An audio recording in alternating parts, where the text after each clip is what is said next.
Welcome, everyone. Good to see you. Welcome to the 5th session of the World Religions, World Church Saintliness Seminars. It's really great to see everyone as we continue with this program exploring saintliness across traditions, a topic which is really in harmony with the mission of our program of World Religions, World Church. I'd like to remind everyone that this is an ongoing series. This is session 5 of 9, so come back each week and spread the news to friends and foes. If you miss a session, all of their sessions are being posted on the Notre Dame Theology YouTube channel, and you can find the right channel just by putting in ND Theo, T-H-E-O, ND Theo, one word, in the search bar on YouTube. We have a terrific panel coming up in which we'll be discussing the theme of dialogue and friendship. We have 3 wonderful presenters. I'll introduce them one at a time. But first of all, we have a really special honor this week. Thanks to the collaboration of the Royal Institute of Interfaith Studies in Amman, Jordan, and in particular, the work of one of our presenters and colleagues and friends, Renee Hattar, who's there. Hello, Renee. We have an opening video address. I think it's about 12 minutes long from the chair of the Board of Trustees of the Royal Institute for Interfaith Studies, who is also His Royal Highness, the Prince Hassan bin Talal, who has a distinguished record of advocating for interreligious understanding, but not simply for dialogue, but also for advancing mutual collaboration on issues of common interest, justice, ecology, concern for an articulation of human rights and of religious rights that goes beyond just Abrahamic religions, but addresses the human family.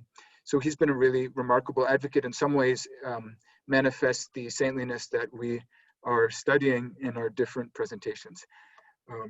He also wrote a book on Middle Eastern Christianity, which has been really influential in articulating the Middle Eastern roots of Christianity and the place of Arab Christians in Middle Eastern society. So he is just a wonderful example of some of the values and dispositions that we hold dear. I'm going to go ahead and share my screen and start that video. Hopefully I'll do it successfully. It'll be about 12 minutes, and then Renee has graciously agreed to receive some questions or comments.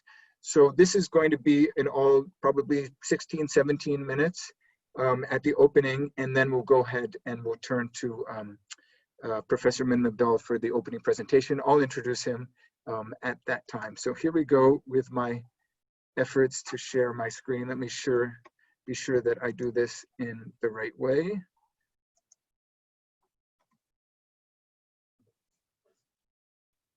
Okay, here we go. Oh, I think I've done it the wrong way because I need to share my computer sound, and we try one more time.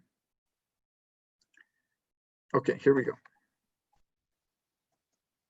Dear moderator, Dr. Gabriel Reynolds, ladies and gentlemen, dear friends, in his masterly exploration of the religious situation of our time, my dear friend Hans Küng expressed the threefold challenge in this regard. No peace among the nations without peace among religions. No peace among religions without dialogue between religions. No dialogue between the religions without investigations of the foundations of the religions. I believe that this intercultural dialogue is also unique to our Eurasian region. I was reading once again Dmitry Obolensky's masterly work on the Byzantine Commonwealth and looking at the different liturgies in terms of the Orthodox churches. Today, of course, we have a new landscape with different approaches and different realities on the ground. But I want to say that humanism does not automatically imply an opposition to religion or religious thinking. And in terms of the current divisions, whether religious or humanistic, liberal or conservative, it is worth remembering that Pico della Mirandola in 1494 quoted an anonymous Muslim sage to argue for the universal dignity of humankind. "There is nothing more wonderful than man," he said. Such wonder was to be actualized through the purification of the human soul, leading to the true knowledge of God as the ultimate aim and perfection of humanity. Yahya ibn Adi, the favored Arab Christian student of the Muslim philosopher Abu Nasr Muhammad al-Farabi, who died in 950 in Damascus, described this humanism that undergirded the religious and cultural diversity of the classical Islamic civilization by saying, "Men are a single tribe related to one another. Humanity, al-Insaniya, unites them. The adornment of the divine power is in all of them and in each one of them, since their souls are one and love is only in the soul. All of them must then show affection for one another and love one another." Summarizing the thoughts of Ibn al-Arabi on the subject, Vincent Cornell concluded this of classical humanism: to objectify and depersonalize another human being because of ideological or religious differences is to forget that all humans are made up of the same combination of spirit and clay.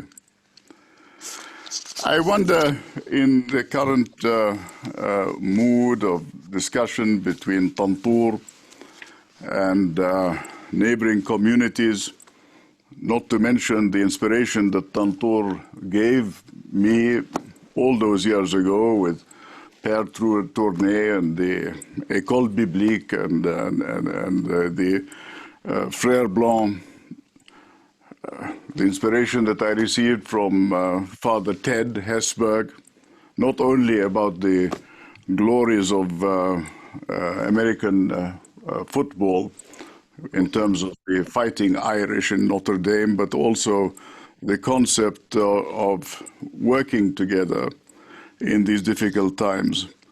Whether we can move within the context of this meeting to identifying a core group that can begin to discuss issues of the management of holy space in the Holy Land. Meister Eckhart and the inspiration he received from the Muslim and Jewish authors, Dr. Catherine Cornell's presentation brings us back to mind that Ibn Rushd, Thomas Aquinas, and Musa ibn Maymun shared truth in harmony with each other and exhibited an enlargement of our shared consciousness. When we proposed the concept of Jerusalem consciousness, this is what we had in mind. Not only virtual contacts, but virtuous contacts. In these times of uncertainty, there is enormous strength to be gained by holding fast our core values and making them the joint foundational principles that inform our work. But in sharing this common human privilege, in the words of the late Kenneth Cragg, there are no monopolies, no exclusive holiness, no exclusionist practices, only distinctive races and the rich diversity of cultures. It is vital that our search for a better world remains true to what matters, our deepest human values, and remains cognizant of the fact that they who serve a greater cause may make the cause serve them, if I can quote T.S. Eliot. I believe that the four fundamental values of the Holy Quran, justice, adl, benevolence, ihsan, wisdom, hikmah, and compassion, rahmah, underline the importance of to know is to love. And I would like to thank Notre Dame for this initiative and to express my sadness that I could not be physically with you, but I do hope that in the near future that we can develop a more solid template of global commons and regional commons that we share, and most importantly, the cultural commons. To act or speak violently, said my colleague at Oxford all those years ago, Karen Armstrong, in her Charter for Compassion, to speak violently out of spite, chauvinism, or self-interest, to impoverish, exploit, or deny basic rights to anybody, and to incite hatred by denigrating others, even our enemies, is a denial of our common humanity. I hope that the Proverbs 31, 8 and 9 speak up for those who cannot speak for themselves, for the rights of all who are destitute. Speak up and judge fairly. Defend the rights of the poor and the needy. Can remind us of the enormous task in which we are participating with another small step towards a common understanding of the parallels between the Holy Quran, the Torah, and the Old and New Testaments, which indicate that an ethic of human solidarity, a sense of responsibility towards altruism, are supposed to accompany the material charity, which is a common theme in the three monotheistic faiths. I thank you for addressing not only the letter, but the spirit of this dramatic encounter in the Holy Land.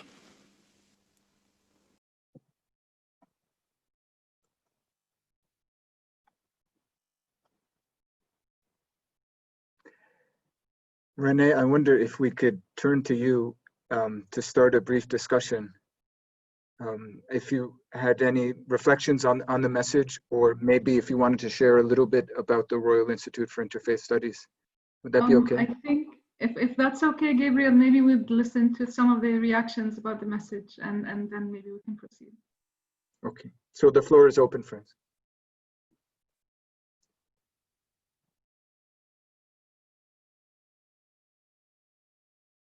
I noted that among those who were referenced were Maimonides, T.S. Eliot, the Miaphysite philosopher Yahya bin Adi, who is a student of a Muslim philosopher, Al-Farabi, the Muslim mystic Ibn al-Arabi. We had Professor Corneille's presentation was referenced. So there was a lot of work done there. Yeah, any thoughts or comments?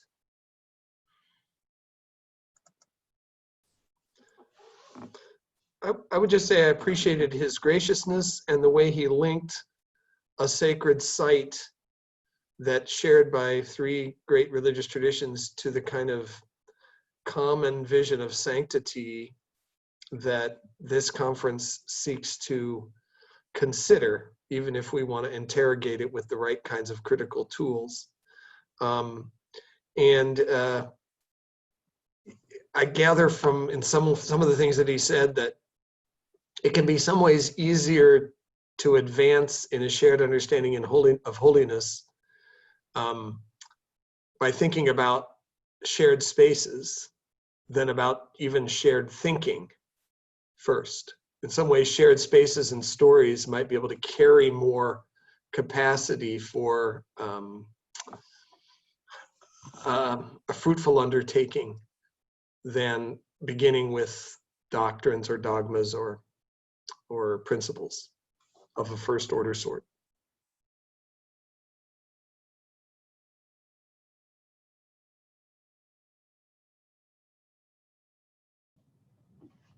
Renee, there was a reference there to Jerusalem consciousness. I think that was the phrase. Yes. Could you explain that a bit? Sure, that was a big project that is still going on, that was addressed by the Arab Thought Forum with help of many intellectuals and thinkers around the Arab world and other friends. It's a conversation that His Royal Highness started about Jerusalem to remind us of the true value of Jerusalem, talking about all this spirituality, the truth and harmony, the importance of these holy spaces, to what they represent, not just to the stone itself, but to what they represent for all these peoples living in the Holy Land, and to what the spirituality of these places, of the place of Jerusalem means to all of us around the world, whether Christians, Muslims, or Jews. There was a lot of work done throughout the years with Jerusalem consciousness, and it's, let's just say, a big value that we have in our hearts that was translated into the works of all these intellectuals to talk about the value of Jerusalem, whether historically, spiritually, religiously, and of course, all these changes that we have today politically speaking, so as not to forget the true value of Jerusalem.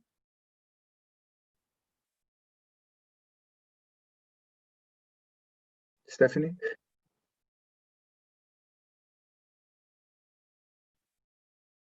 Be sure to unmute, Stephanie. Yeah.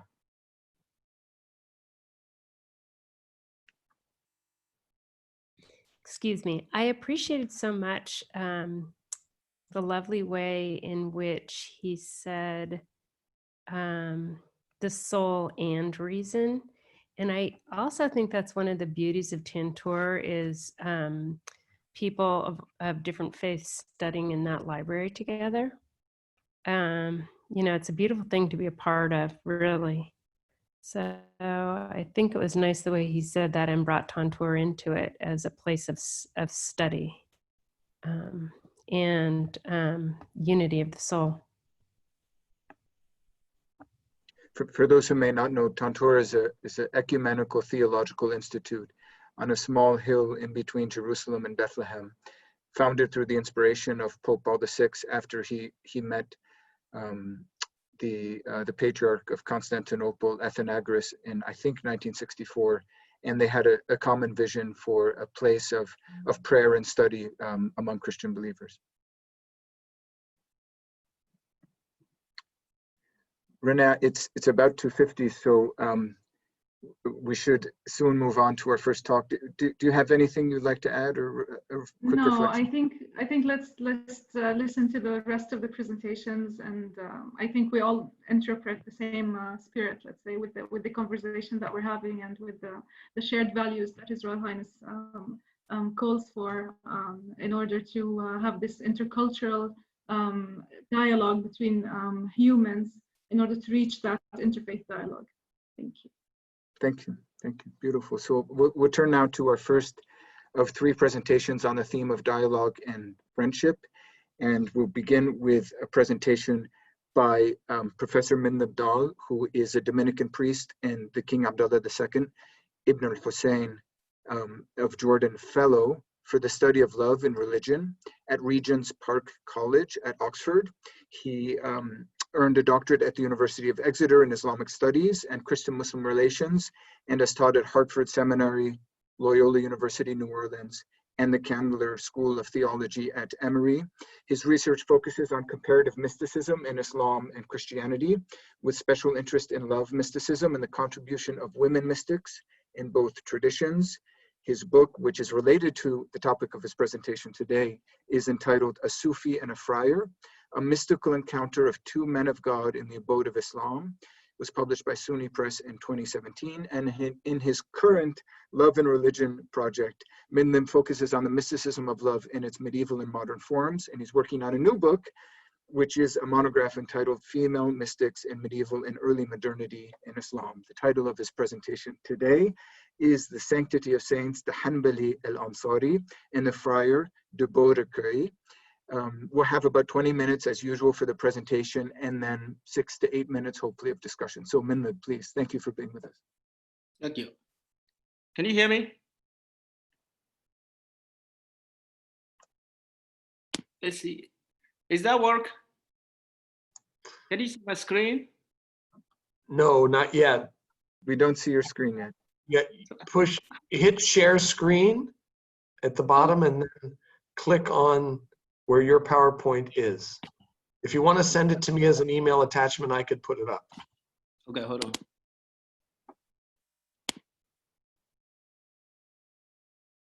Is it coming out? Okay, hold on. I should have done that. But anyway, see. I mean, the screen is all right, but if I don't have the screen, I can always Do you see the green button share screen on the bottom there, Minlib? Yeah, I did. I did click on that. Then what do I do when I do that? Then you should see your PowerPoint as one of the boxes, and click on that, and then hit the blue button which says share. Oh, okay, I got you. Let's see. Do I have to go to? Let's see. Do you want to send it to me as an attachment quickly, and then I'll put it up while you start your talk? Sure, hold on. I can do that in a minute. I have to go to.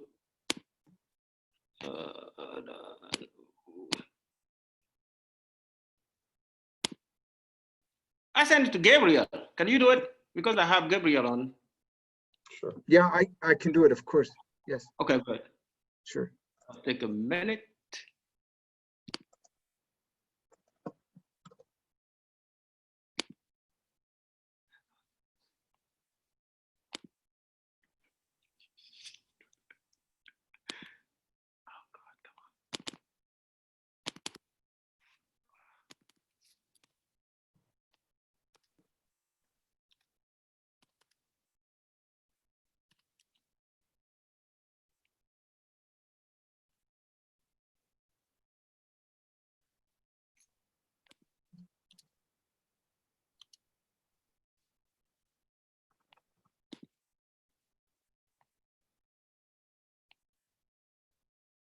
One minute. I'll get there. No worries. All right. So let's see. Where's my, here we go.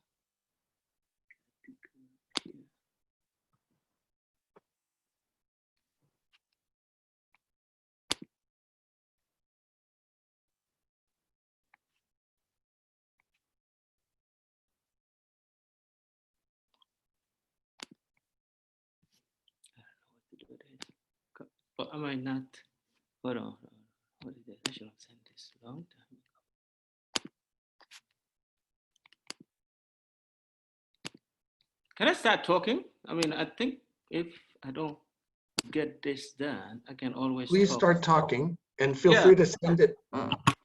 Yeah, okay. Let's start talking, and maybe, I mean, I don't really need it as much.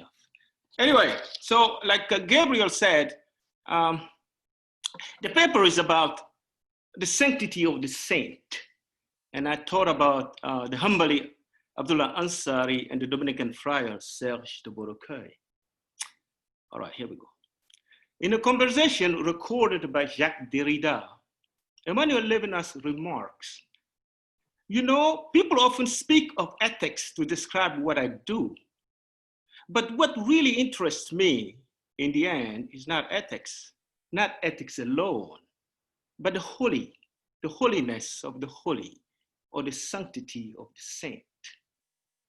What is the holiness of the holy, or the sanctity of the saint? Could transgressive, antinomian behavior, or even aimless wandering be pathways to holiness or sanctity? In this paper, I would like to meditate on two rustic mystics. In their case, sanctity or holiness is steeped in divine proximity, qurb, and instructed by mystical intuitions. Here, holiness is found on the edge, apparently unruly, seemingly unconcerned with orthodoxy, but authentic, genuine, and transparent to the divine presence. I am interested in al-Ansari of Iraq and his attempt to live faithfully the demands of Hanbalism and Tasawwuf, meaning Sufism, and the Dominican Friar Serge de Beaurecueil's praxis mystica in the abode of Islam. No doubt, Ansari was a confrontational mystic and influential Hanbali who wrote seminal spiritual treatises in both Persian and Arabic. It suffices to note that although the relationship between Hanbalism and Tasawwuf are tense and sometimes difficult, many a great Sufi master such as Abdul Qadir Jilani were Hanbali. For the 11th century Hanbali Sufi of Iraq, a steadfast faithfulness to a Hanbali mystical theology was his path to sanctity. To this day, he is the most beloved saint of Iraq, and his burial place is a shrine visited by countless devotees. I will make 2 points: sanctity and holiness in Islam, and Ansari is what I call a Hanbali walaya, a Hanbali friendship with the divine. Last week, Gabriel and others have set the ground for how the idea of sanctity through medieval Islam has panned out. So I won't go into it. One aspect I will note that was mentioned but not so much emphasis is this one. So according to Professor Ruggero Sanseverino, the saint embodies somehow the vitality of the tradition, as well as the certainty and confidence of the transcendental destiny of humanity. There is a mirror effect upon which hagiography insists. The saint appeals to and summons in us that which is beyond us, but at the same time gives intense meaning to our lives. A cursory analysis of the hagiographical literature in Islam tells us that the prophetic heritage is the core of the spiritual tradition of Islam. It was in the shadow of the prophetology that medieval discussion on the nature and sainthood were made. The veneration of the Prophet Muhammad and his defining role in Islamic eschatology and cosmology frame the concept of sanctity. Sanctity is essentially the realization of the Muhammadian model, imitatio Muhammadi. The saint is first and foremost an heir to the prophet, and sanctity / holiness is nothing other than the most accomplished expression of the prophetic heritage. Therefore, saintly women and men were recognized, but sainthood was not an independent category. The status and power attributed to the wali, the saint, were discussed in relation to the concept of prophecy. The mystical path, tariqah, is made of a series of stations which parallel the prophet's ascension, mirage toward God. This imitatio Muhammadi takes several forms or is realized through mainly 3 modalities. First, intellectually, through theosophy or science, maghrifa or irfan. Second, genealogy or ancestry, sharaf. You know, we call Sayyid for some reason, right? And here, the Shia imams come clearly in that picture. And thirdly, spiritually, in terms of wali. Ansari is revered for his intellectual output, maghrifa, as a descendant of Abu Ayyub al-Ansari, a companion of the Prophet, and of course, as a wali, a friend of God. Now, let me turn to a Hanbali Sufi saint, al-Ansari. In 1064, Nizam al-Mulk, the legendary vizier of the Abbasid dynasty, was passing through the city of Herat. Shafi'i and Hanafi jurists of the city informed the vizier about a belligerent Hanbali Sufi responsible for civil and religious unrest. Nizam al-Mulk summoned Abdullah Ansari before him to answer specific questions. Ansari replied, "I do not discuss matters other than what I have in my left and right sleeves." And the vizier asked, "What do you have in both of your sleeves?" Ansari answered, "In my right sleeves, the book of God, and in my left, the sunnah of his messenger." The vizier dismissed his opponent and congratulated Ansari. This anecdote gives us a glimpse into what kind of persona Ansari was. His biographers agree that Ansari engaged in polemics and debate against rationalist theologians. As a result, he suffered trial hardship at the hand of his rivals. His literary reading of the Quran led to accusation of anthropomorphism. Ansari was a gifted and erudite mystic, also hailed for his oratory and poetic talent in Arabic and Persian. He was a shrewd commentator of the Quran, a staunch traditionalist, a forceful polemicist, and a renowned spiritual master. He adamantly rejected any kind of speculative theology, kalam, and the use of reason or personal opinion in what he considered clear religious matter. However, his two Sufi treatises, Sa'd Maidan and Manazil as-Sa'irin, were read and commented upon by both Ibn Arabi and Ibn Taymiyyah's students. Ibn Qayyim al-Jawziyya, Madarish al-Salikin, is a rereading of Ansari's Manazil as-Sa'irin. Above all, the collection of his intimate conversation with God, the Munajat, confer upon Ansari the honor of being one of the most revered and beloved Hanbali Sufi in the tradition. In most popular writing, Ansari's belligerent Hanbalism is this popular writing.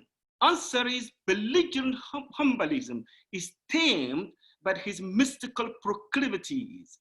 This mystical intuition, these mystical intuition edge away his unruly temper against speculative theology. The Munajat are successful attempt to put into words the ineffable encounter and conversation with the divine, a clear testimony to traces and hints of the divine or the presence of the divine. These gem-like, perfectly polished, intimate verses were used as prayers for their artistic quality, their exquisite wisdom, and the spiritual comfort they bestow on the wayfarers. Let me give you a taste. Lord, send me staggering with the wine of your love. Wring my feet with the chain of your slavery. Empty me of everything but your love, and in it destroy and resurrect me. Any hunger you awaken can only end in feast. In the Munajat, readers meet a Sufi sheikh who pours out his feeling before his Lord. Like inaudible sighs, the rhythm of these prayers are like breathing. A constant change of contraction and expansion, inhaling and exhaling. These intimate prayers are the companion of the wayfarers on the Sufi path. Spiritual seeker could rely on them and take ease in these most exquisite sayings. According to Anne-Marie Chimel, the Munajat offer a perfect code of life, complete trust in God, deep faith in his grace, awareness of his justice, and insight into God's mysterious working through the contrasting manifestation of his created world. Those luminous aphorisms bring together superb poetic skills and transcend language, time, and faith. Ansari's Munajat are as popular as the Quranic verses in Iraq. Ansari's shrine in Iraq remain an attraction for pilgrims, local and international. He is an uncontested saint and master of Iraq. Let me now turn to Ansari's faithful disciple and premier scholar, Serge de Beaurecueil. Tradition has it that Ousmane Yahya and Louis Massignon convinced the Dominican friar Serge de Beaurecueil to take seriously the study of Ansari. Serge died in March 2005, was a scholar and disciple of Ansari, and had a passion for Kabul. His unique path in the footsteps of Ansari is an example of how a Dominican friar welcomed the hospitality of a Muslim other. Louis Massignon once described his encounter with the medieval Sufi martyr, Mansur al-Hallaj, in the following terms. My study of al-Hallaj's life and work was passionate, encompassing, demanding, and full of awe. But the endeavor did not yield the secret of his heart. On the contrary, al-Hallaj plumbs my heart and probes it even now. Cautiously, I want to depict the Hanbali Sufi of the al-Ansari's influence on the Beaurecueil in comparable terms. Beaurecueil felt deep within his soul and being a connection to the Master of Eckhart, who lived almost a millennium before him. Beaurecueil's life paralleled Massignor's erudition in mystical Islam. It is reminiscent of the life of Charles de Foucault among the Tuaregs of Tamarrat sect in Algeria, and it encompasses the ethical dimension of interfaith encounter. He sought to live an authentic Dominican life in the most unlikely city, Kabul in Afghanistan. I want to pursue Beaurecueil's unusual praxis mystica in the abode of Islam, what in my view is a path to holiness. No doubt, al-Ansari prompted a passion and elicited a dedication seldom found among Western scholars of Islam. In 1965, Beaurecueil arrived in Kabul and embarked on uncharted territory. Kabul opened the door to a pastoral mysticism he had never dreamt of.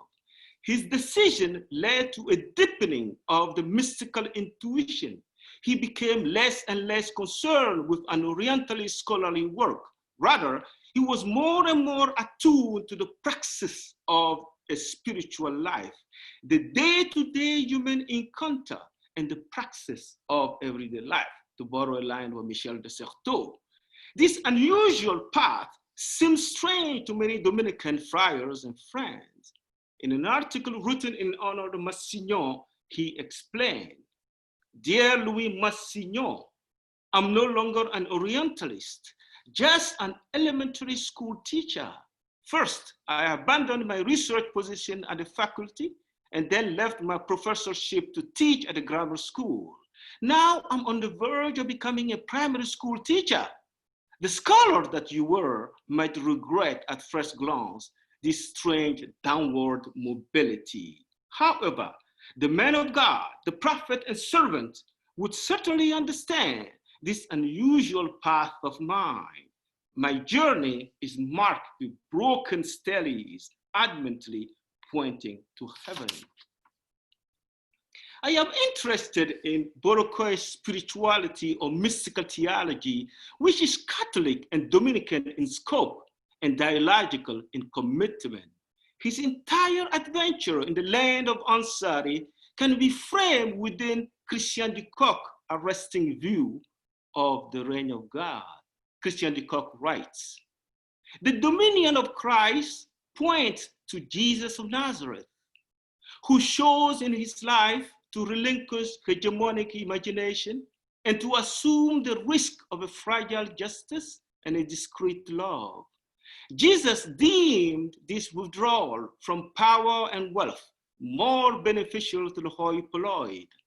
The resurrected one, through the gift of the Spirit, invites the church and Christian to walk a similar path, which scorn deceptive optimism and open up to lucid and unfathomable hope.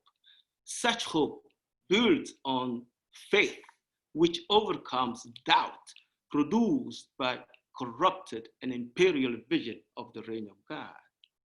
Like de Kock, Beaurecueil understands the fragility of the reign of God, because Christian communities are prone to what I call a constitutive unfaithfulness, a proclivity toward that which negates the possibility of the reign of God. It seems to me faithfulness to the resurrected one grounded Beaurecueil's deepest motive and intuition. He experienced with Kabul street children the fragility of life and the abiding divine providence. For him, the holiness of the saint lies in this downward mobility, a motion toward the sign of the reign of God. What the friar lost in academic endeavor, he gained in pastoral engagement. His attachment to people, particularly children living in dire socio-economic situation, tested his core identity as a friar and a priest. In the abode of Islam, he traveled on parallel roads and had to reimagine what it means to be a faithful Christian disciple among Muslims. He strove to craft a genuine religious life which was Christian in faith, but Afghani in culture. The interplay of the mystical and the prophetic element found in the life of Beaurecueil have a well-established lineage in the Dominican order. In Afghanistan, mystical Islam and the example of ordinary Muslim embodied the presence of the divine, the holy, and the sacred.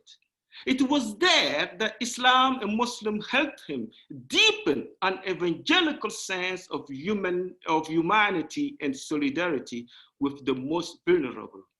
The dire poverty of Afghanistan and their Afghans and their ethnic and religious complexity mesmerized this aristocratic Parisian friar. In Dar al-Islam, Muslims showed him another way of being a Christian, a Dominican friar, a way to pursue holiness to cool. Thank you.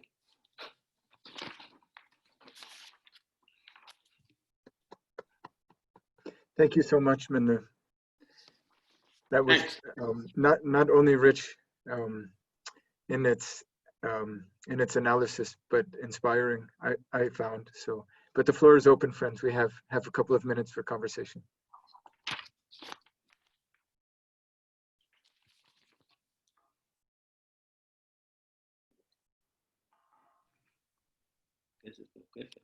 Martino? Thank you very much for the presentation.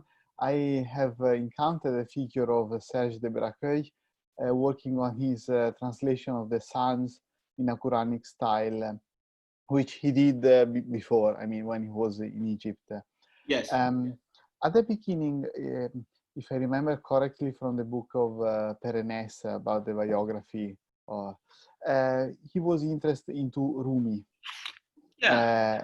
And then, of course, he took another path, but at the end of his life, he gave a conference in Cairo, again, comparing what he called the mystic of intoxication, which is Rumi, and the mystics of lucidity, which is Ansari. So perhaps if you can, if you find that this is a good qualification of the two mystical paths, and if you can elaborate a bit on that. Yeah, thank you. There is this long-standing discussion between a drunken mysticism and a sober mysticism, right? Junaid versus Halaj, right? So it goes back to that, basically. That's, that's the source of it. But it's, so you have mystics in the tradition, like Halaj, Abu Yazid, Bastami, and the list can go on. Where it's more, they call it intoxicating, is the mystic that is, what might I say, carry over, right, by the movement of the divine, right? So it's the mystics that consider themselves, like, this is a poor analogy, but it might help. So they are the flute through which God blows and we hear the sound, right? That's you can call them the intoxicated one. And you got this debate that has been carried on largely by Hanbali Sufis, right? Before Ibn Taymiyyah, where the debate there is that intoxication, right, when you lose your sense of rationality of whatever, it's not proper religious expression. For them, it's a questionable religious expression, right? So it's true if you know. So once again, I think what do you call it? Beaurecueil is making about a classical distinction. I'm not sure it always work, but at least you know this classical distinction between Sufis that remain or guard, put it that way, rationality, right? They don't focus on intoxication and so on. And the Sufis who are more, who let themselves be carried out or carried away, if you want to call it that way, by the divine intuition. So the Sufi who come up with shatahats, those theophanic locutions, right? And al-Haq, for example, you know. So this is it. I mean, you're right. There is this tension that exists between the two. So I think that's what he was getting at. Yeah. So I think, I mean, Ansari, there is episode in Ansari's life where you see clearly that tension, but he preferred a more lucid. Yes, that's quite clear. Yeah, thanks. And the Beaurecueil too, then. Yeah, well, that's true. That's why he loved Ansari. I mean, one of the attractions of Beaurecueil for Ansari is that Hanbalism, that attention to the text, right? Being close to the text, but and yet capable of producing the esoteric understanding of the text, right? So Hanbali's Ansari's commentaries on the Quran, for example, is one of the examples where you know he's trying to be a Hanbali and at the same time be a Sufi. So that tension somehow was quite attractive to Beaurecueil. Thank you. Yeah.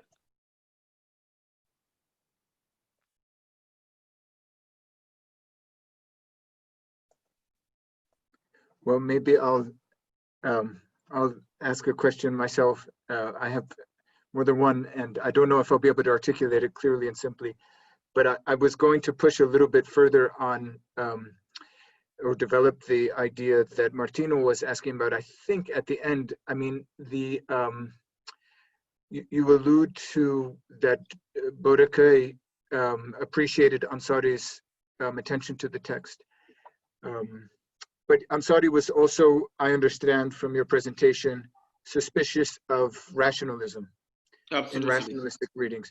So, but I guess I'm really wondering what you understand of what happened to Beaurecueil and his spiritual intellectual identity in Kabul.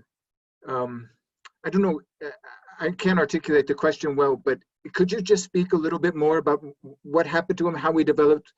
I mean, obviously, you mentioned he went from Orientalist to school teacher, but in the interior, inside of him, what do you see as happening? Well, I think that's, you know, I've been working on Beaurecueil almost, 7-10 years now. But I don't think I have nailed down what happened. What I know is that there is, I'll give you this and then you can make, once in that transition from being an Orientalist, really, I mean, Beaurecueil is probably the most, the premier scholar of Islam in any Western language, right? He spent 50 years studying this man, so he translated everything. But while he was doing that, there was a crisis, and he wanted to make sure if he was on the right path, right? You know what he did? He took a trip to Herat, to Ansari's shrine, for what he called a conversation with mon vieux maître. And there, there is a scene, I mean, it's almost surreal, right? There is this Dominican friar who sits before the tomb of Ansari, trying to resolve an existential question. And at the end of this sitting there for hours, there is an episode where two or three young boys were, kind of find them to be strange. What is this European guy sitting so reverently before Ansari tomb? And then in the conversation with them, he realized, or they point out that both of them somehow were long descendant of Ansari. For Beaurecueil, that was the answer. Ansari was in tune with what he wanted to do. See, those examples help me understand what Beaurecueil did not turn Ansari into what, at least the relationship, I put it this way, the relationship between Beaurecueil and Ansari is not the relationship between Massillon and al-HRH. It didn't make Ansari a saint. It didn't make Ansari some kind of martyr of his tradition. But he was so taken by Ansari that a good number of Dominicans find that to be problematic. He seemed to have gone way too far than what was accepted. But in his own understanding of it, he never saw a contradiction. You know, so what happened within, I can just glimpse for how he acts and does things. That's about it. I don't think I can crack that nut, you know, so. Well, it's a beautiful exploration of this intersection of two lives separated by 1,000 years or so. It makes me think a bit of Brad's earlier presentation about intersections between different Catholic figures studying Hinduism. I guess Abhishektananda was one of them. But anyway, thank you so much for that presentation and the discussion. Thanks. We're going to turn now to Professor John Cavadini, who is Professor of Theology at Notre Dame and was chair in the department in which Paul and I are members between 1997 and 2010. And he is the director of the McGrath Institute for Church Life at Notre Dame. He received his PhD in 1988 from Yale University. He specializes in patristic and early medieval theology, the theology of Augustine in particular, and works generally on biblical, the history of exegesis, but especially patristic exegesis. He's the author of a wide range of books and articles. He co-edited a book entitled Pope Francis and the Event of Encounter with Donald Wallenfang, and also Mary on the Eve of the Second Vatican Council. He's written an essay recently, The Kingdom of Irony, Augustine's Sin, and Dante's Inferno. But these are just one of many, many publications, or just a few. He was appointed in 2009 by Pope Benedict to a 5-year term on the International Theological Commission, and he works also as a consultant to the United States Conference of Catholic Bishops Committee on Doctrine, and today he will be speaking to us on dialogue and admiration. Thank you, John, for being with us, and the floor is yours.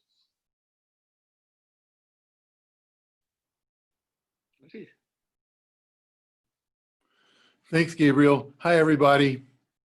Can you hear me? Yes?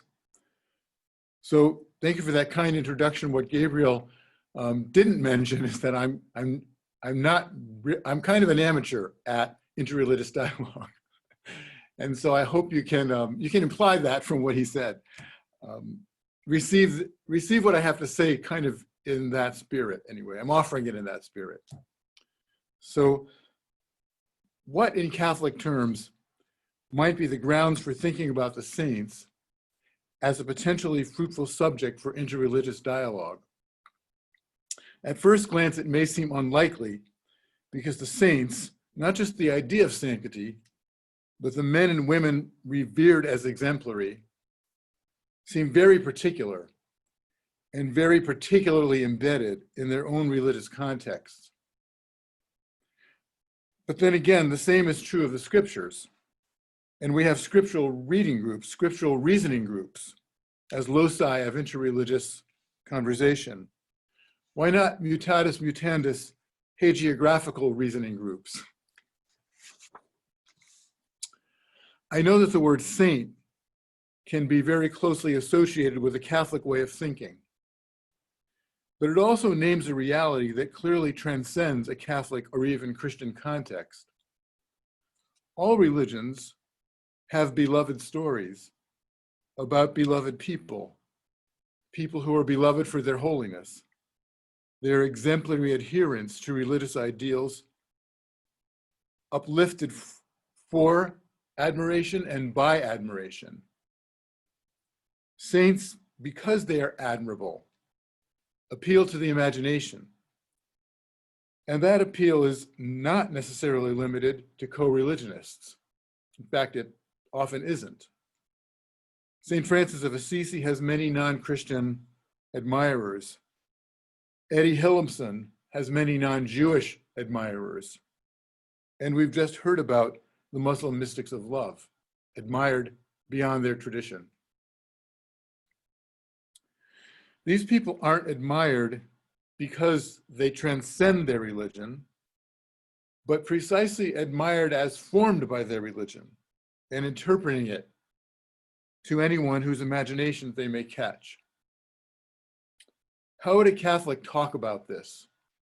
What grounds in Catholic theology could thematize such cross-cultural admiration and provide a basis for hagiographical reasoning?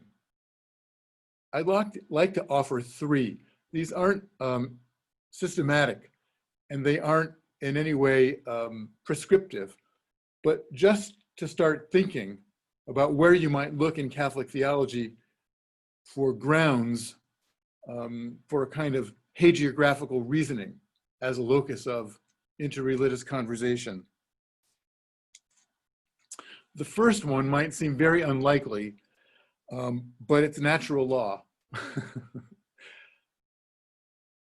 John Paul II, in his great encyclical Veritatis Splendor, takes up the topic of the natural moral law. In asking the question, what must I do? How do I distinguish good from evil?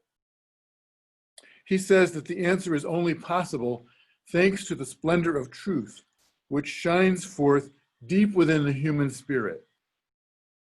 And he means deep within any human spirit. He cites Thomas Aquinas, so this is kind of a Thomistic approach. He cites Thomas Aquinas to further supplement his evocation of the natural law. Quote, the light of natural reason, whereby we discern good from evil, which is the function of the natural law, is nothing else but an imprint on us of the divine light, an imprint which is imparted by virtue of our creation. So natural law tradition, in other words, has a way of thematizing or theorizing something which is intrinsic to all human beings, a kind of light, a kind of insight, which everyone has access to. A hallmark of natural law, then, is that it points to and it evokes a certain solidarity among human beings, as human beings, and at least formally antecedent to any culture. Perhaps we could say that the picture of the natural law on offer here is one that is the reflection or the imprint of an idealized solidarity, which is nevertheless not simply imaginary. This is what is meant when it is said that the natural law involves universality, meaning by universality something valid and transcending of particular cultures, even though always embodied in particular cultural inflections, including religious ones.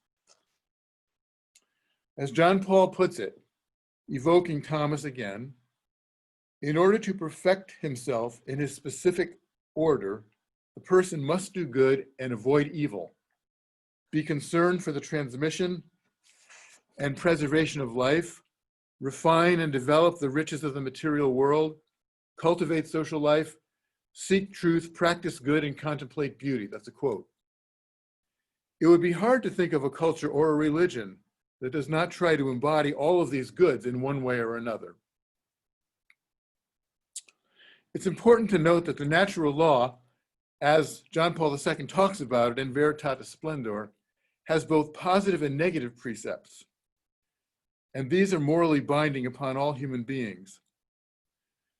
Being a negative person, I'm especially interested in the negative precepts here because they have a certain kind of universality attaching to them. As John Paul II talks about them, the negative precepts of the natural law forbid a given action in all circumstances and always. He says, quote, there are kinds of behavior which can never in any situation be a proper response, a response which is in conformity with the dignity of the human person, end quote. For example, it is never right to intentionally kill an innocent human being. People certainly argue over what these precepts might be, but for my purposes here, I'm not interested in arguing about specifics, naturally, but rather to point out that John Paul is at least saying that it would be hard to find someone who did not think that something qualifies as an action that is always morally wrong no matter what. Perhaps rape would be one example. People are more likely to say, or at least imply, there is something wrong with a culture that valorizes rape, rather than to say whether or not rape is wrong depends on your culture.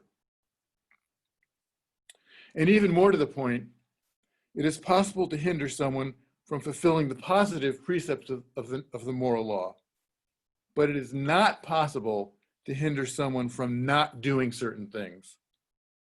Quote, it is always possible that man, as the result of coercion or other circumstances, can be hindered from doing certain good actions, but he can never be hindered from not doing certain actions, especially if he is prepared to die rather than to do evil, end quote. And thus the natural law theory is presented in this encyclical, and perhaps unexpectedly to some, and maybe even to myself, opens up the natural law as a way of thematizing cross-cultural and interreligious admiration. In fact, perhaps we could say that cross-cultural admiration is one way of granting access to what natural law means in the first place. The possibility of heroic witness to the universal moral law by any human being is intrinsic to the theory. The heroic witness to human dignity is open to any human being, simply as human. One does not have to be Catholic or Christian to qualify. Quote, John Paul II, in this witness to the absoluteness of the moral good, Christians are not alone. They are supported by the moral sense present in peoples and by the great religions and sapiential traditions of East and West, from which the interior and mysterious workings of God's Spirit are not absent, end quote. Is it really too much of a stretch to call such a person, from any religious tradition, loosely speaking, a saint? John, at any rate, for the purposes of my theory here, I'd like to restrict the word saint to someone whose martyrdom or heroic witness, under the conditions John Paul outlines here, is undertaken as a member of a religious tradition and in fidelity to his or her formation in that tradition. It seems to me that that is what we might legitimately, even if a rough and ready way, call holiness and not just virtue.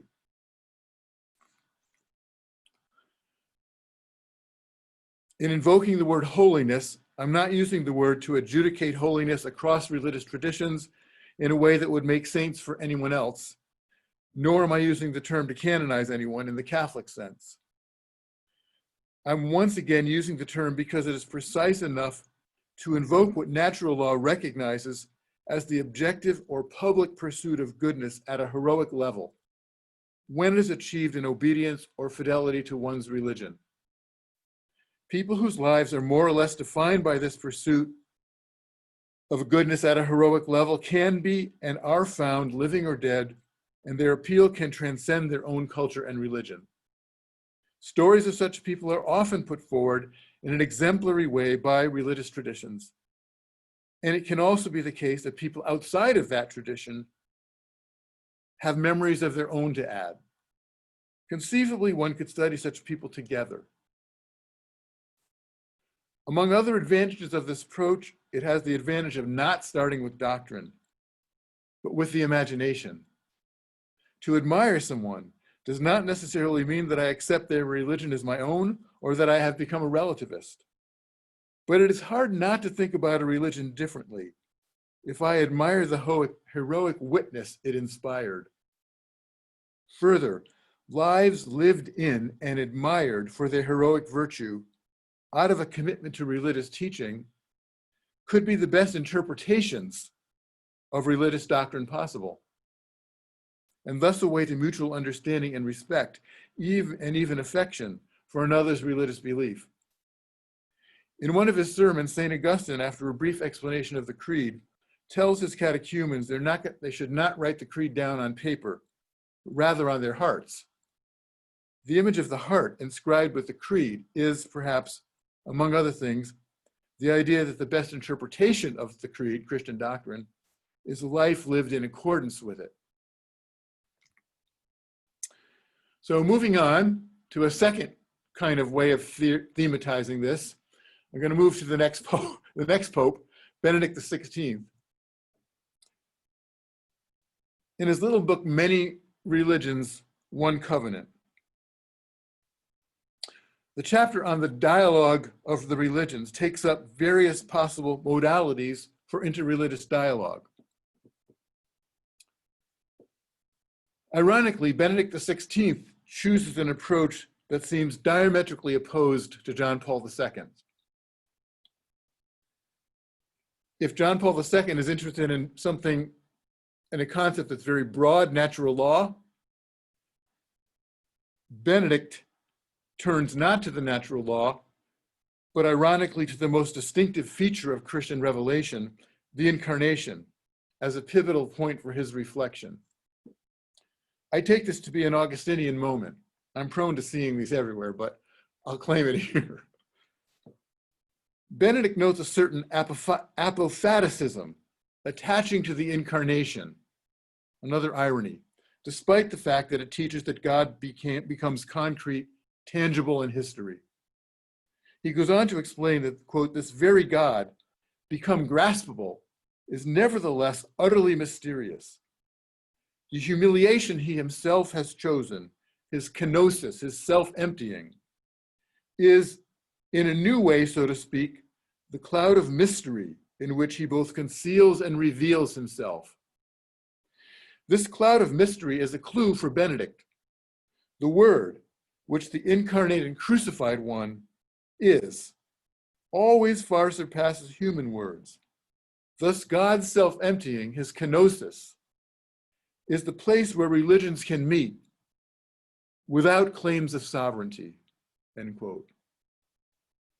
Benedict shows how this directs our attention in particular to saints of poverty. And this kind of tallies with the paper we just heard. This can give us a further clue, at least to one kind of saint likely to be fruitful for interreligious study. Benedict comments that Plato's Socrates points us to the connection between truth and defenselessness, between truth and poverty. Socrates is credible because his commitment to God, quote unquote, brings him neither position nor possessions. On the contrary, it consigns him to poverty and ultimately to the role of an accused criminal, end quote. Socrates, of course, is the martyr of truth from classical antiquity in the West, thus connecting Benedict's discussion to the one in Veritatis Splendor. But poverty adds another dimension, not necessarily connected with martyrdom, narrowly speaking. Poverty, Benedict concludes, is the truly divine manifestation of truth. Thus, it can demand obedience without involving alienation. This may explain why St. Francis, for example, is one of the most universally admired of saints in any tradition and by people from many traditions.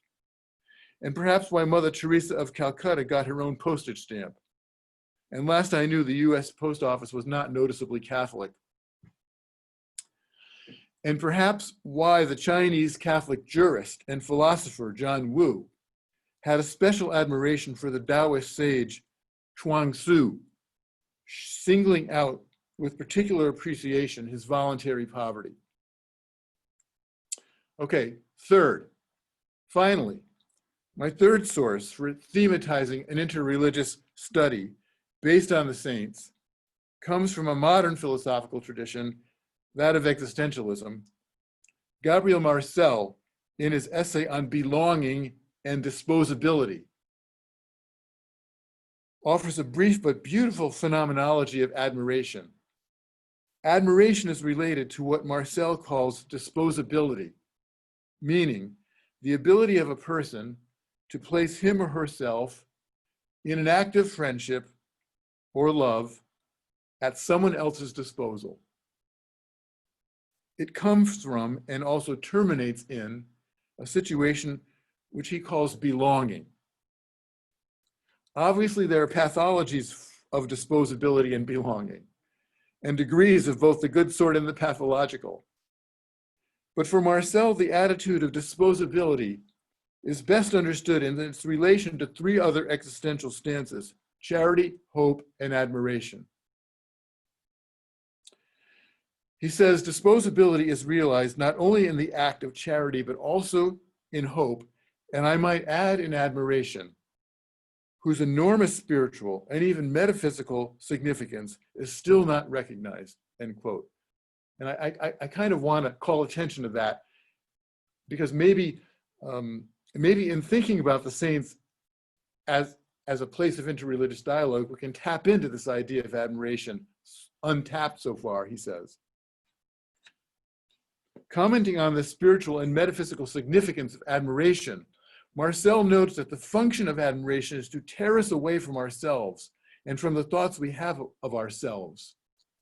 It implies an active negation of inner inertia, because admiration, he says, is a kind of eruption, and that can only occur, quote, in a being who is not a closed or hermetic system into which nothing new can penetrate, end quote.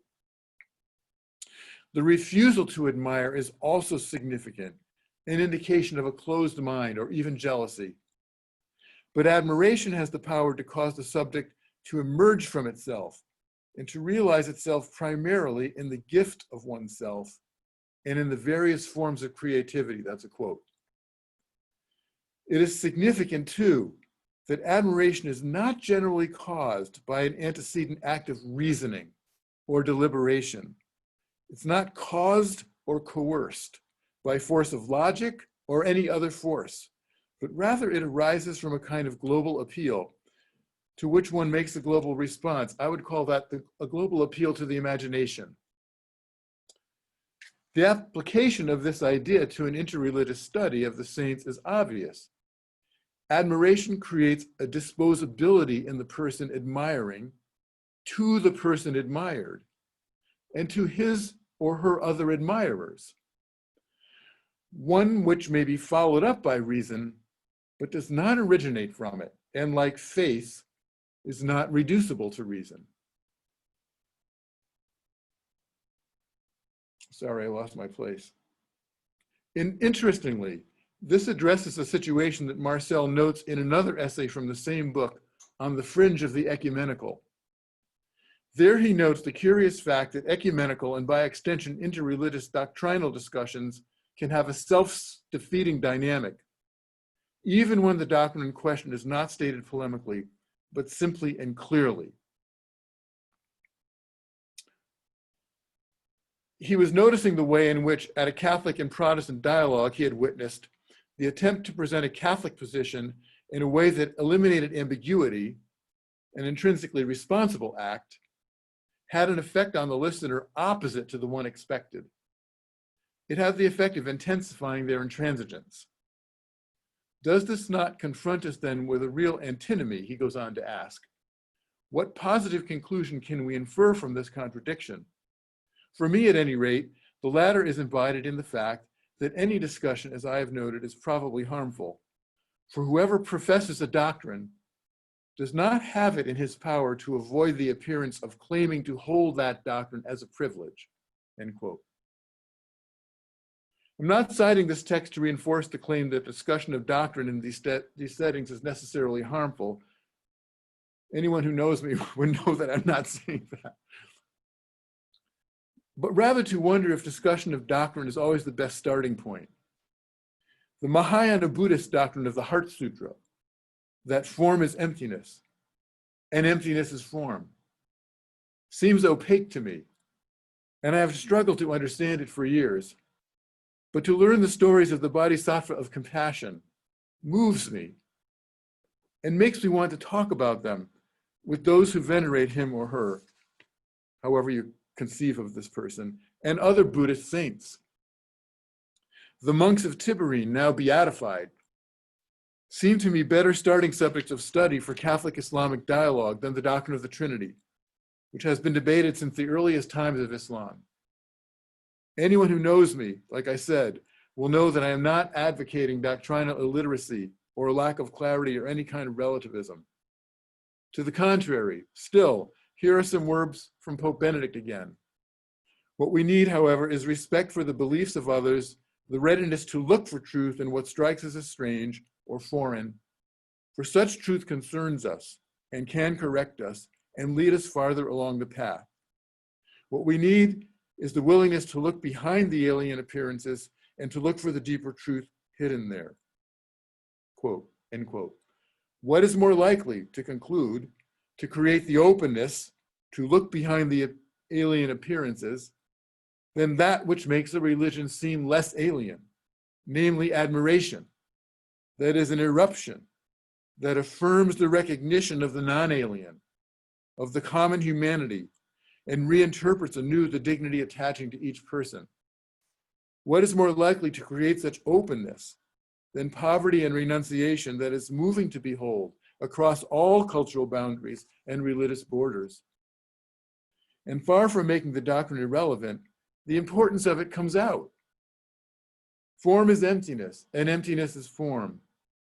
I wonder, does that mean that someone, the saint, the bodhisattva, who says they are ready to sit out hell until it is empty, has a compassion so large that it does not fit into the narrow self that calculates sacrifice, emptiness? By the minute instead of by the kalpa, the time it would take an angel descending from heaven once a year and making one sweep of its wings across the top of a mile-high mountain to wear it down level with the ground? For hell will it last at least that long. A compassion that big has very little investment in form, perhaps except as emptiness, and an investment in emptiness perhaps ends up from that compassion and investment in form. I'm not entirely certain. I'm only attempting to give an example of how thinking about a saint might give us access to a doctrine that seems alien to us. So friends, I hope this little presentation has offered the beginnings, at least, of a Catholic rationale for the interreligious study and conversation about the saints. Thank you.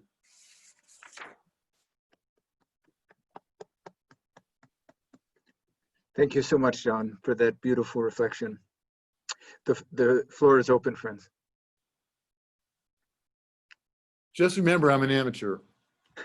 Professor Cornelius. Thank you very much, John, for this beautiful lecture. I have a few things I want to bring up, and I really love the idea of admiration, but I want to dig a little bit deeper into what it is that we actually admire in the saints of other traditions. In your first discussion, you emphasize that we admire them not in spite of their religion, but because of their religion.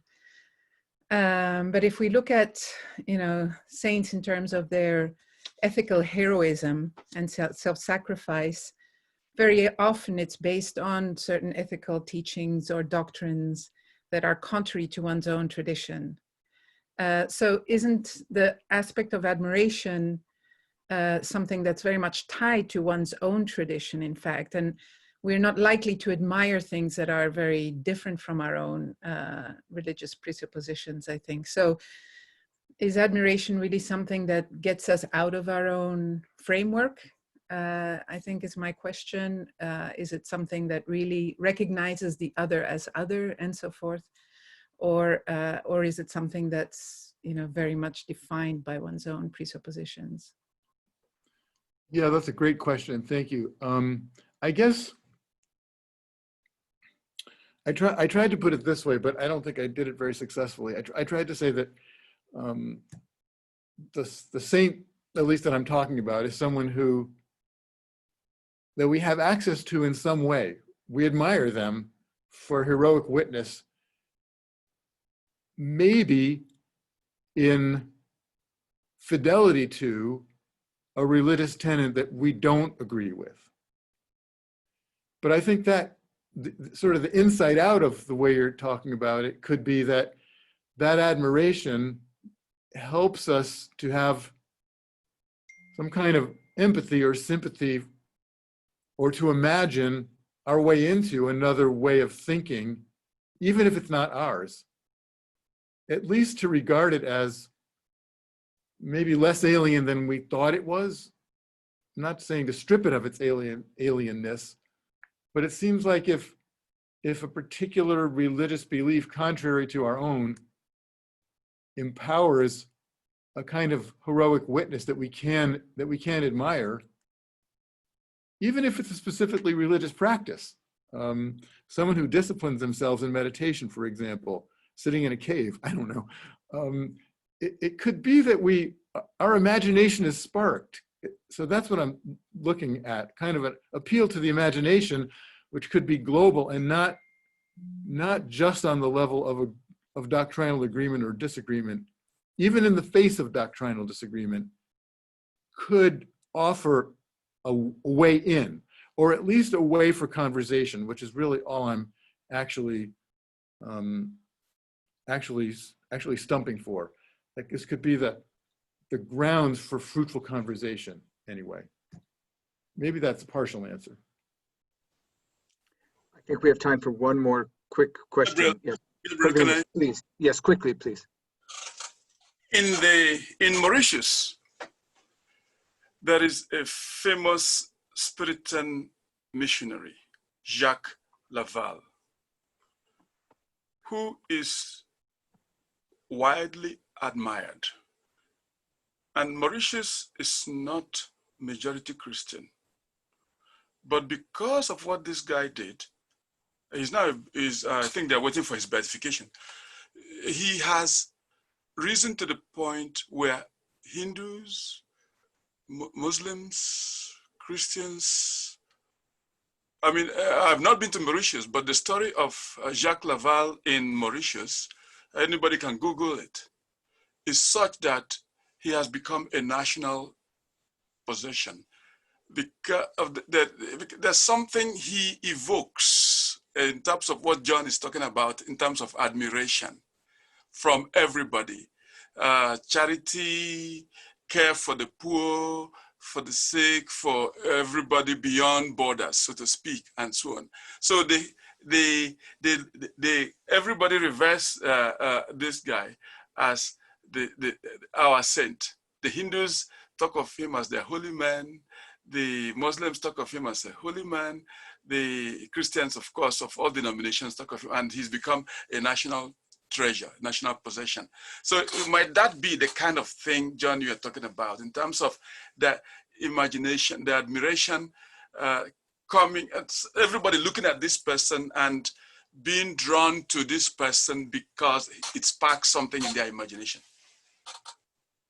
Yeah, that's something like what I'm thinking about. And what you say makes me think that maybe an interesting variant on what I'm proposing is to hear the way, or stories that people not from the tradition might tell about that person, or treatments of it. So I'm thinking of you reminded me too of a paper that Rasul, our friend Rasul, who's not present here today, but gave he's Iranian Muslim, on Francis of Assisi.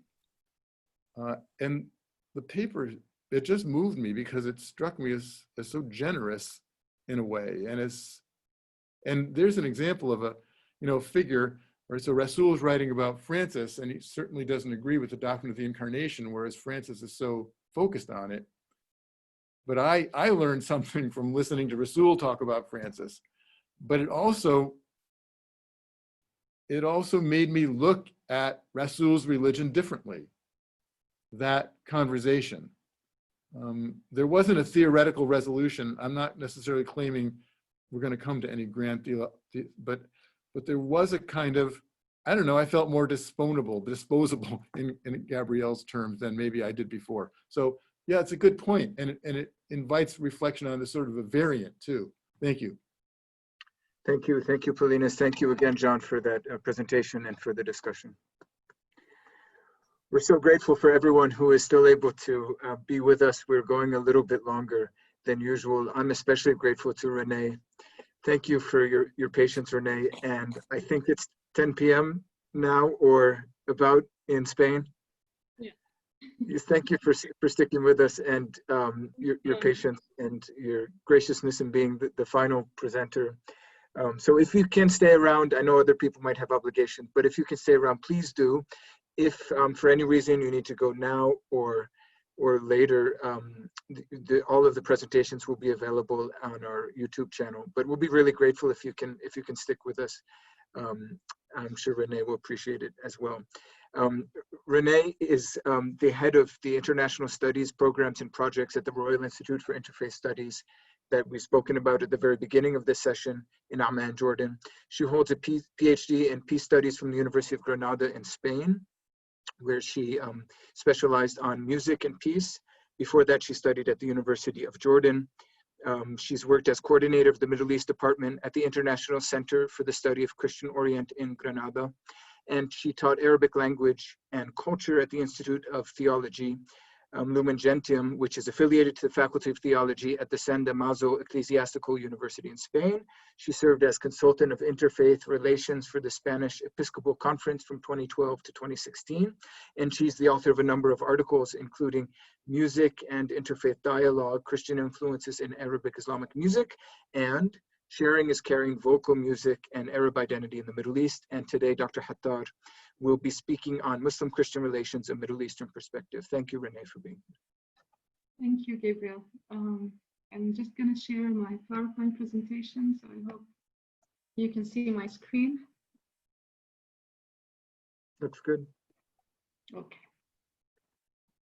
You can put it in present mode if you want, Renee. Sorry to interrupt, but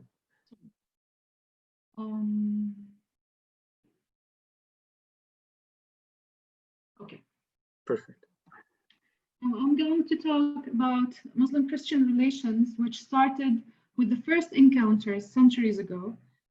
Islam has presented a theological challenge to Christians, resulting in a highly complex encounter, different reactions and attitudes that varied from defense, survival, but also to proximity, friendship, and cooperation on joint life projects and daily life aspects based on shared values and morals, of course, leading to a genuine human dialogue.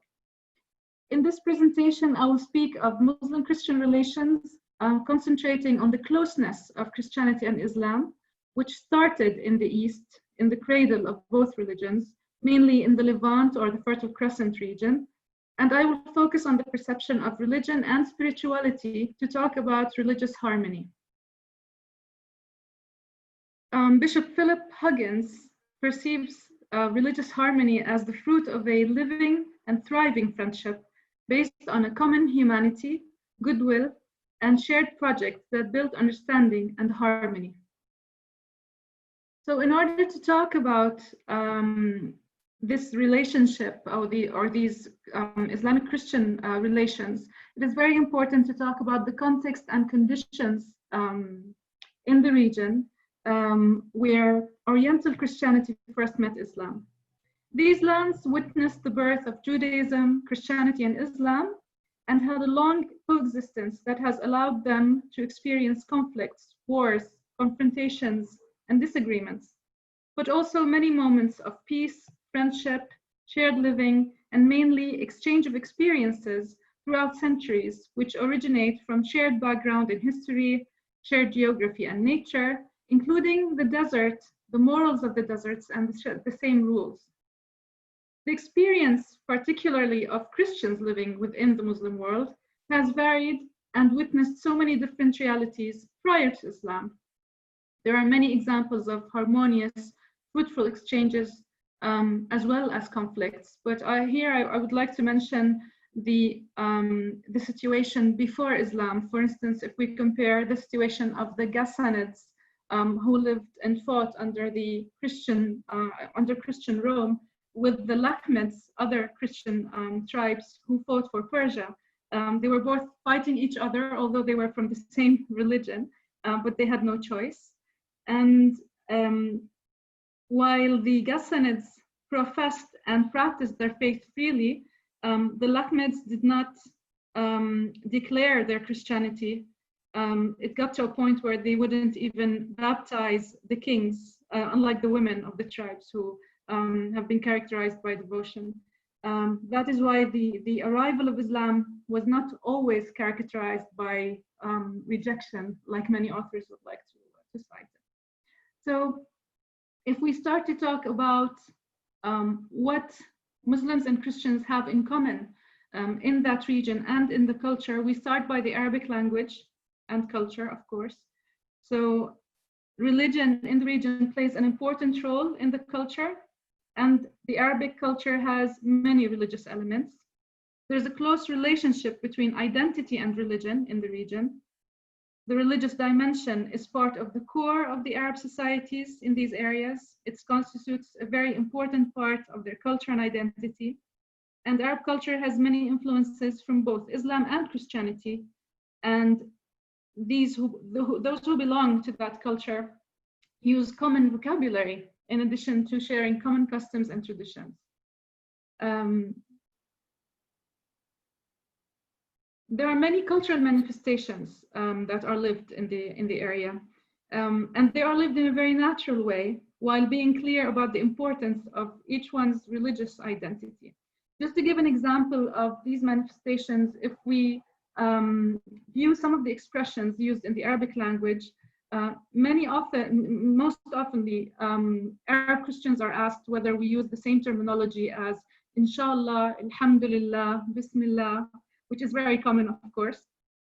But not only do we use the same terminology, but there are some common behaviors, such as kissing a piece of bread if it falls on the ground, by both Muslims and Christians, which goes back to an old Christian tradition, which considers that any piece of bread is sacred because it reminds us of the body of Christ. So Arabic, which is the mother tongue spoken by both Muslims and Christians in the region, forms a basis for common linguistic identity.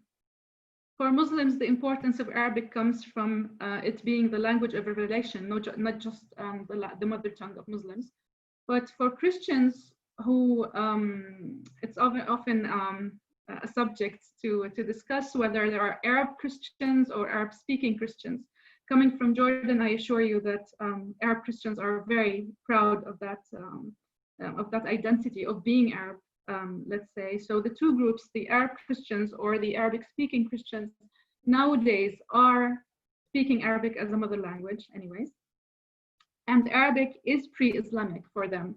So if we review the poetry in the peninsula, for instance, and which was very, very important back then and still is in our culture, and the vocabulary and the language of the Arabic language, we can see the importance of the language also for Christians.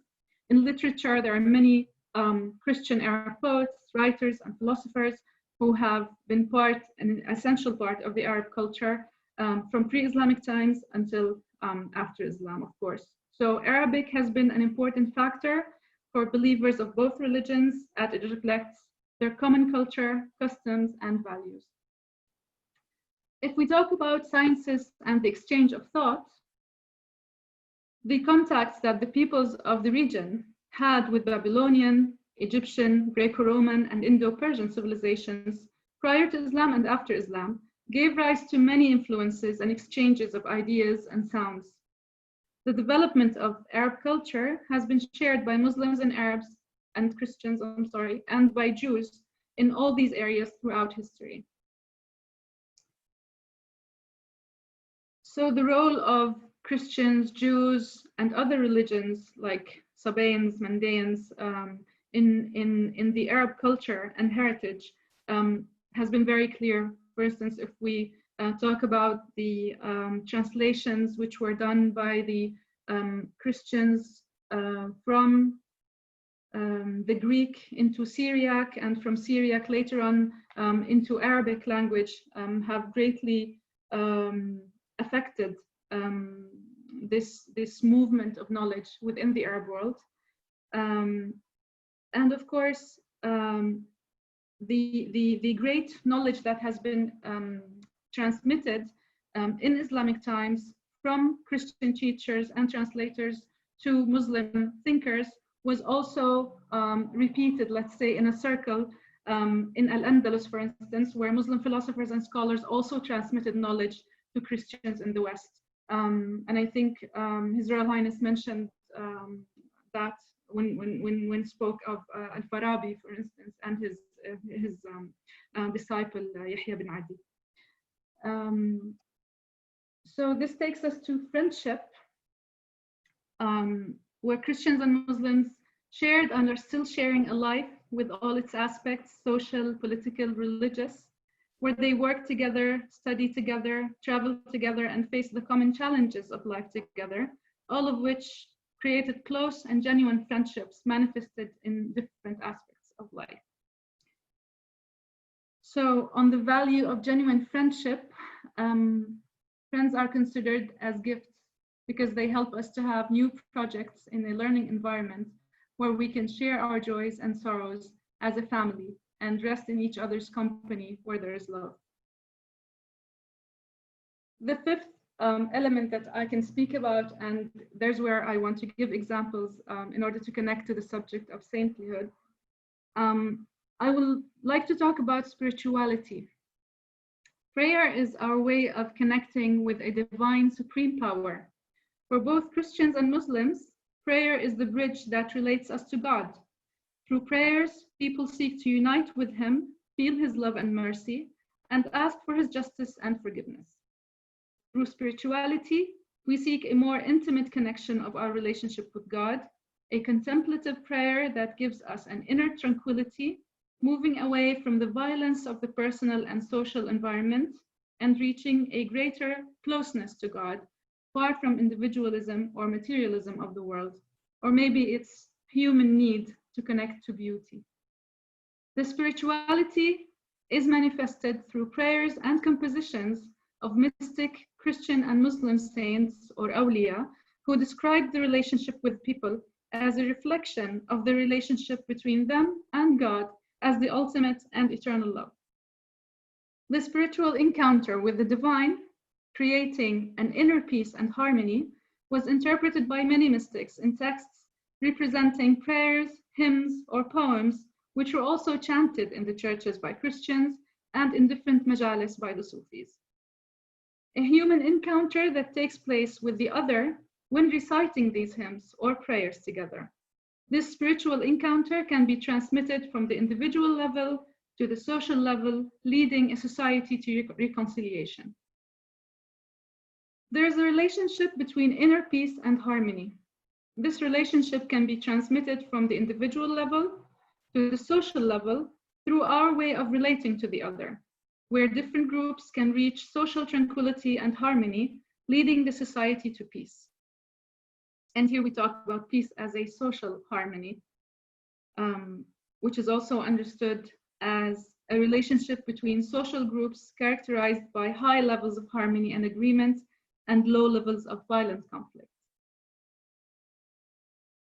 In these texts, there's a search for truth. Religions as a personal experience of faith, and the human search for a great truth, where prayers or a prayer was the means to help one find the grace to see the divine image in all people and love them just as we love God.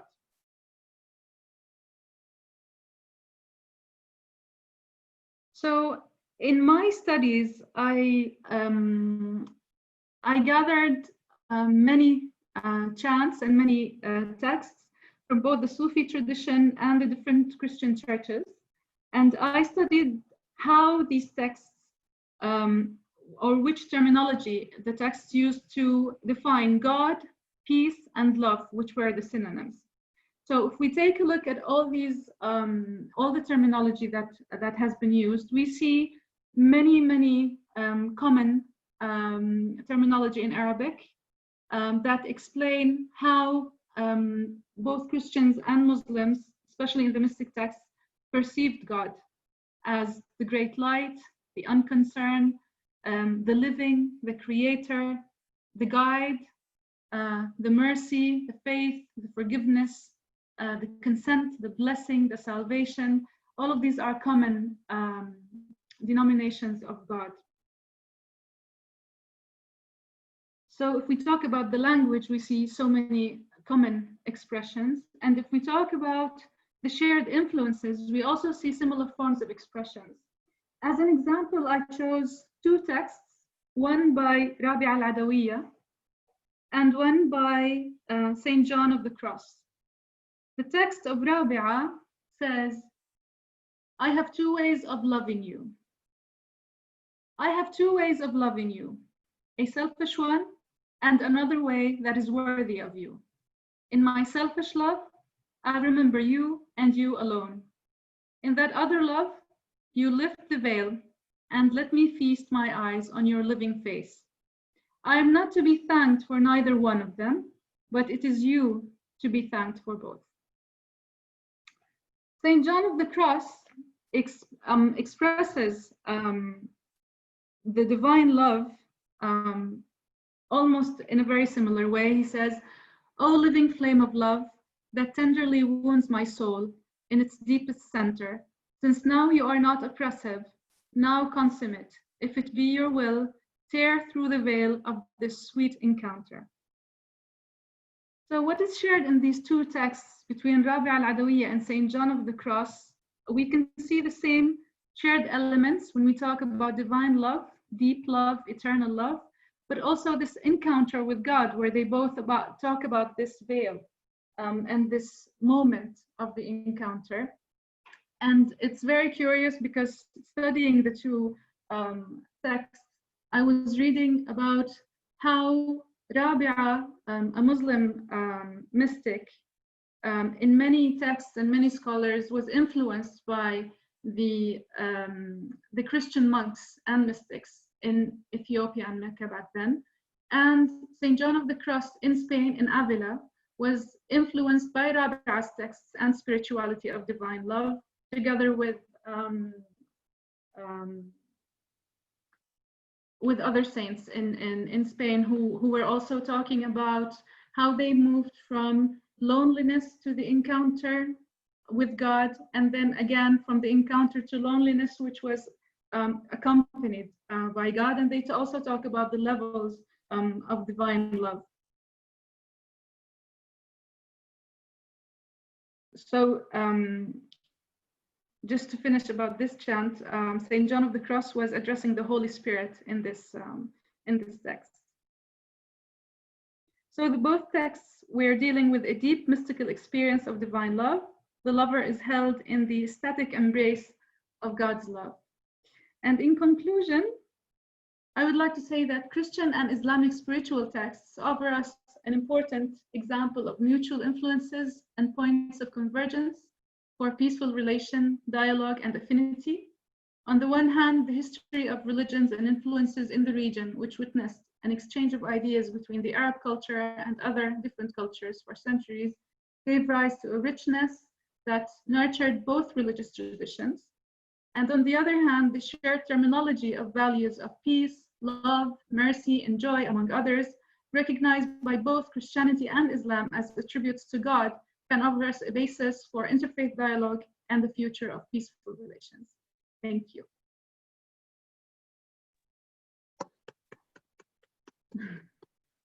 Thank you so much, Renee. We already have a question from Abdullah. Please, go ahead. Thank you very much, Renee, for this wonderful talk. I'd like to ask, you basically gave several examples of similar terms used between the Christians and the Muslims.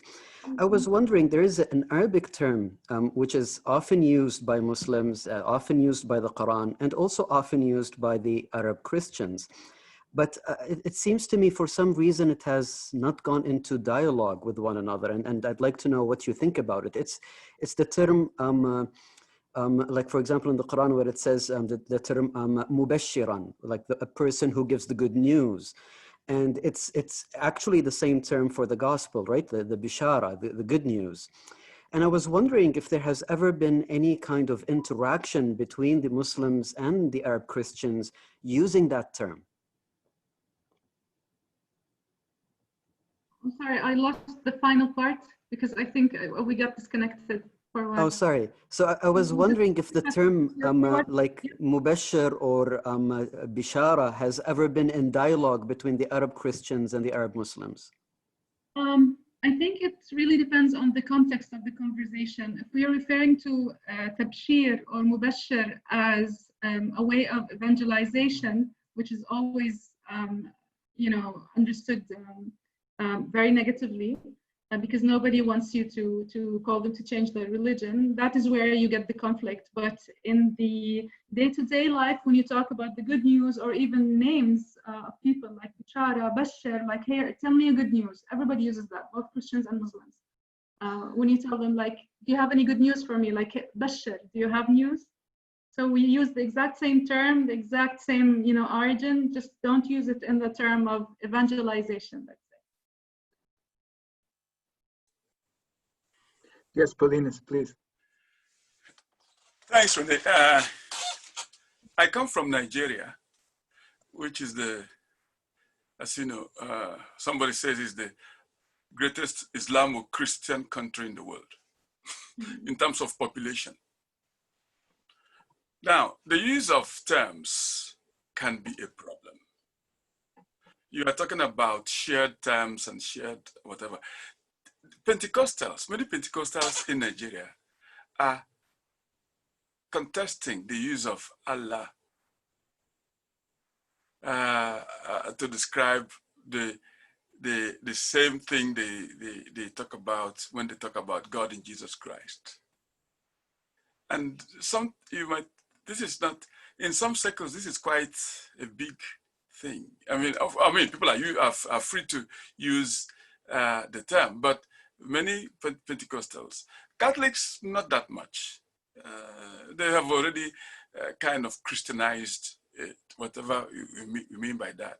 But what do you say in that kind of context for Christians who think that words like that? And there are many. You can also see that during the debate, sorry to interject something political last week, the simple phrase, inshallah, created a buzz all over the place. Some saying, well, that's something to be admired. Some said, what was that? So what do you say to all of that, Renee? I think that's why I concentrated on the Arabic language as a mother tongue.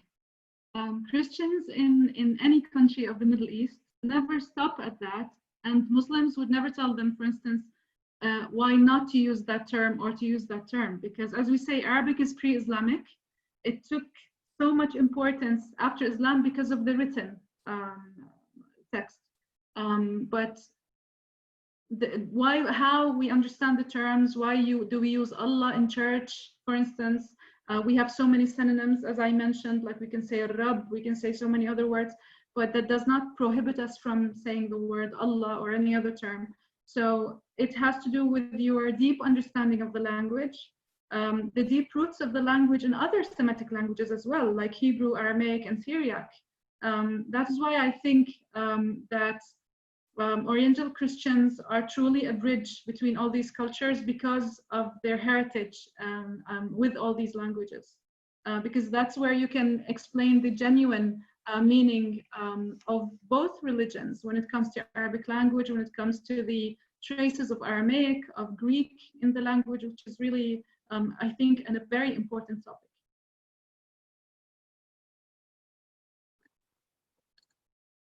Renee, I wanted to ask, I think we'll take another 2 or 3 minutes, if that's okay, if you can stay around, that would be great. I want to ask specifically about music as a bridge between Islam and Christianity.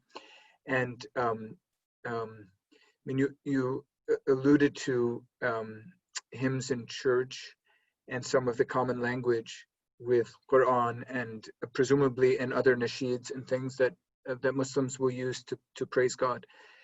But yeah, what do you see as the possibility of music for cultivating some sort of imagination or admiration in some of the terms that John in the previous presentation was speaking about? What does music sort of offer our general reflection on saintliness?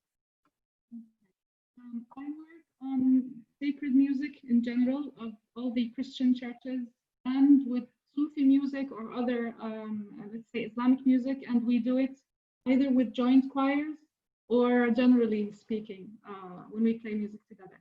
So the idea of music is that you have the text and you have the melodies, and then you have the origin of the music. So the same influences I just explained and intercultural dialogue also happened with music, where the Byzantine, the Syriac music has influenced the Arabic music for centuries. And of course, vice versa, because you had so many cultures come in, you have so many influences.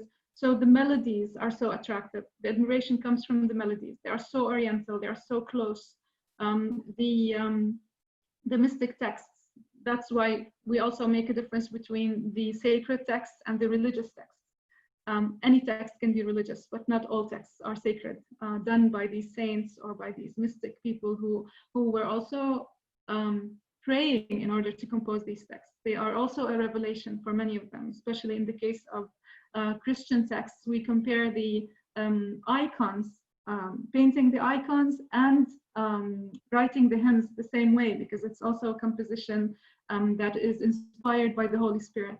So the long process, let's say, and the centuries of these traditions have their roots also in the culture itself.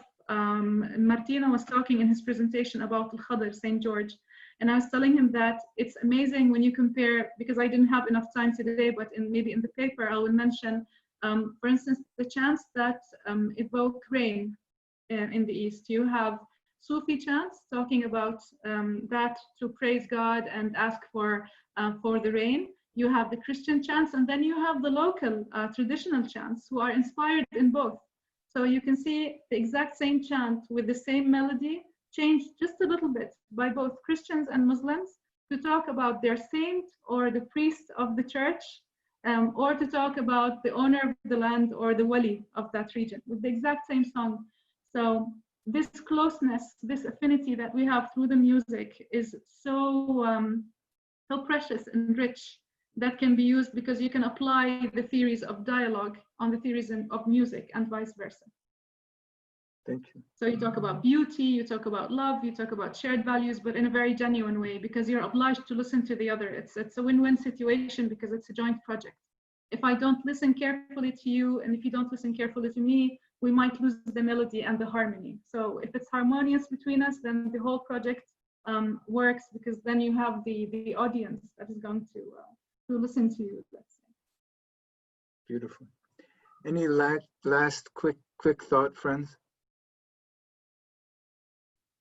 Thank you so much for staying with us. Thank you so much, Renee, for that wonderful presentation and discussion. We're so grateful for all of your participations today. Next week, we'll be speaking about communities for our next session. So we hope to see you then, and God bless everyone. Have a good evening. Bye-bye.